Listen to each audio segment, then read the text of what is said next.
ចាជួយសួរបងប្អូនទាំងអស់គ្នាឥឡូវយើងមើលពីវិធីកាត់ដៃអាវចាអញ្ចឹងបងប្អូនទាំងអស់គ្នាវិធីកាត់ដៃអាវមួយនេះគឺដៃប៉ាត់ហើយមានខ្ពស់ខាងចុងអញ្ចឹងមុនដំបូងគឺយើងត្រូវចាញ់ពីចំណុចនេះមកពីចំនួនចា10លេខកន្លះចេញចំណុចនេះមកចំនួន10លេខកន្លះចុច1 10លេខកន្លះចុច1 10លេខកន្លះចុច1តបទៀតយើងចាប់ផ្ដើមគូត្រង់1ចេញពីចំណុចកណ្ដាលនេះមកចំនួន10លេខកន្លះទៀតចេញពីចំណុចកណ្ដាលនេះមក10លេខកន្លះទៀត10លេខកន្លះទៀតតបមកយើងគូត្រង់ឡើងទៅលើទៀតតបមកយើងឡើងពីក្រោមទៅចំនួន18លេខឡើងពីក្រោមមកចំនួន18លេខគូត្រង់1ចាបន្តមកទៀតយើងចាប់ផ្ដើមចុះពីចំណុចនេះមកចំនួន8លេខកន្លះពីខាងលើមកពីចំណុចខាងលើបំផុតនេះមកចំនួន8លេខកន្លះចេញពីចំណុចខាងគៀនកាយនេះមកចំនួន6លេខចាចូលកណ្ដាលនេះមកចំនួន 0.5 កន្លះលេខណាចុះមកពីលើបំផុតនេះមកចំនួន4លេខចាអញ្ចឹងការចេញចុះរបស់យើងមួយជំហានទាំងមុខនេះគឺរួចហើយឥឡូវយើងមកមើលពីវិធីការដាក់ឈៀបរបស់យើងម្ដងចឹងមុនដំបូងគឺយើងដាក់ឈៀបបែបនេះចំណុចនេះហើយនិងចំណុចនេះគូជាមួយគ្នាបែបនេះចាតទៅទៀតយើងចាប់ផ្ដើមចាគូបែបនេះចាតទៅទៀតយើងចុះមកចំនួនចា4លេខចូលមកចំនួនកន្លះលេខគូទៅសៀបែបនេះមកចាតមកទៀតយើងដាក់ឈៀបរបស់យើងគឺបែបនេះ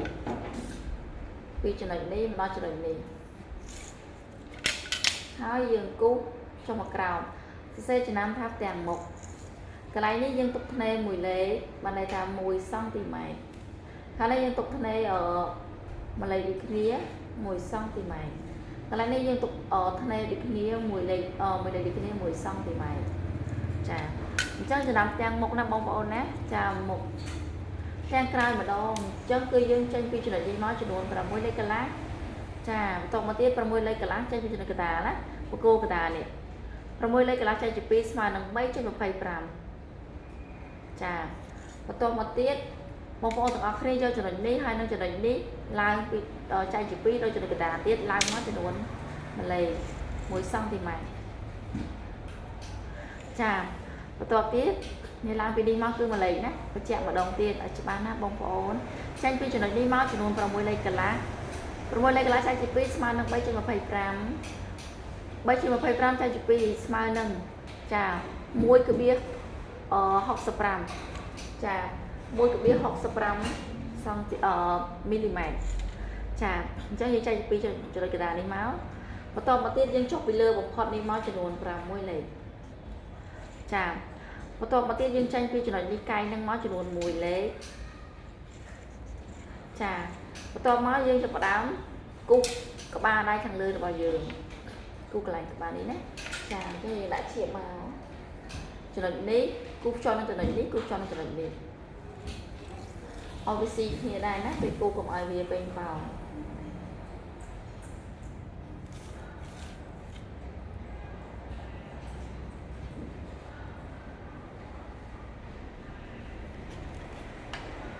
ចាបែបនេះ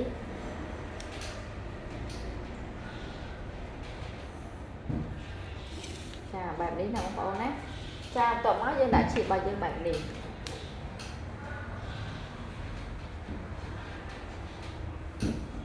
បោដៃរបស់យើងគឺរៀងអែនបែបនេះខាងនេះណា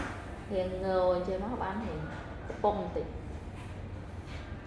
ចា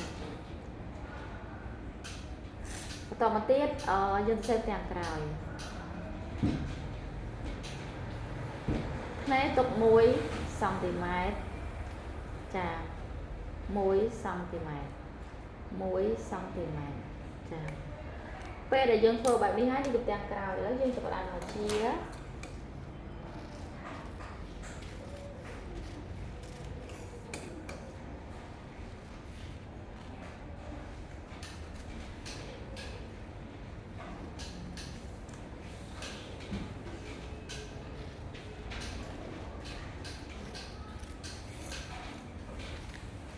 ចំណុចនេះបងប្អូនទាំងអស់គ្នាដាក់ជាបែបនេះទាំងក្រោយណា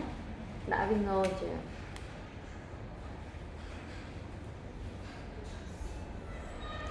បែបហ្នឹងចូលបែបហ្នឹងណាហើយយើងដាក់ជាបែបនេះហើយយើងការជាបែបនេះ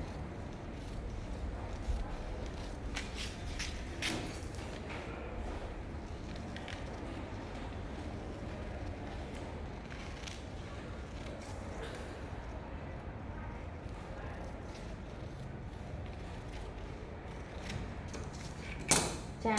អញ្ចឹងពេលដែលគុំចាប់ដើមដេរគេដេរមិនណាបងប្អូនណាដំបូងយើងកាត់មកចេញបែបនេះកាត់មកបែបនេះប៉ុន្តែការគុំគឺការគុំដេរគឺដេរបែបនេះវិញនេះនេះបងប្អូនម្ដងទៀតណាកន្លែងនេះអញ្ចឹងមកគាត់តែលើកអាហ្នឹងមកចេះមកហើយដាក់អញ្ចេះនេះហើយយើងបិទអញ្ចេះពេលដែលយើងដេរធ្នេមសង់ទីម៉ែត្រទៅយើងដេរជាប់គ្នាចេះមកយើងដាក់គុំឲ្យដេរ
ចាអញ្ចឹងដៃអាយហ្នឹងគឺបែបហ្នឹងហើយយើងសម្រួលកន្លែងនេះតិចមក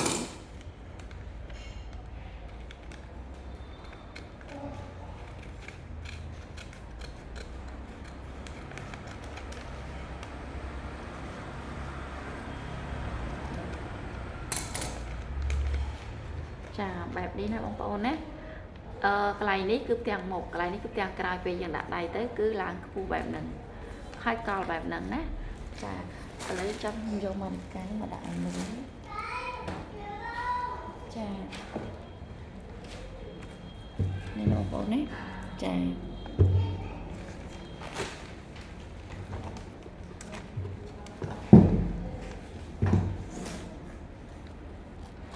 ទាំងមុខនេះសូមមុខនេះណាយើងដេរទៅដាក់អញ្ចឹងមកទុកធ្នេម្លេចដេរខាងក្នុងមកចឹងទៅឃើញប៉ាត់ស្អាតហើយកលកន្លែងនេះចាដៃហ្នឹងគឺវាមានកលខ្ពស់ឡើងទៅលើចឹងតែម្ដង